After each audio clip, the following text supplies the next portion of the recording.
Verdissement et embauche se profilent chez Cyclamen, implanté depuis 2019 à Eagles-Hart. Avec au départ 5 salariés, l'entreprise emploie actuellement 25 personnes pour nettoyer, trier et revendre des mélanges de métaux.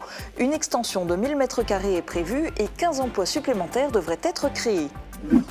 C'est pas Versailles ici. Face à la hausse des prix de l'électricité, de nombreuses communes ont pris des mesures de réduction de l'éclairage public et certaines sont allées très loin en éteignant toutes les lumières. Passé 23h ou 23h30 selon le cas, tout devient noir et cela devient soudain étrange de se promener à Roulin, à Bar ou encore Bérenthal. D'autres communes ont pris des initiatives moins drastiques, mais toujours avec la même optique, faire des économies.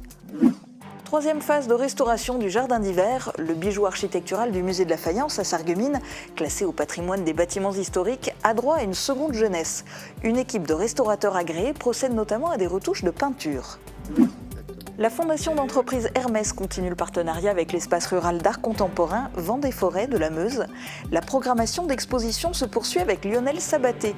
L'artiste a conçu ses œuvres à partir de matériaux de la manufacture et les a rassemblés dans une exposition intitulée La Ruche au musée de la Grande Place à Saint-Louis-les-Bitches. Des enfants d'Eagles-Hart en classe verte à 2 pas de leur école, 40 élèves du CP au CM2 ont passé 2 jours au centre d'art Grossergarten de Schorbach.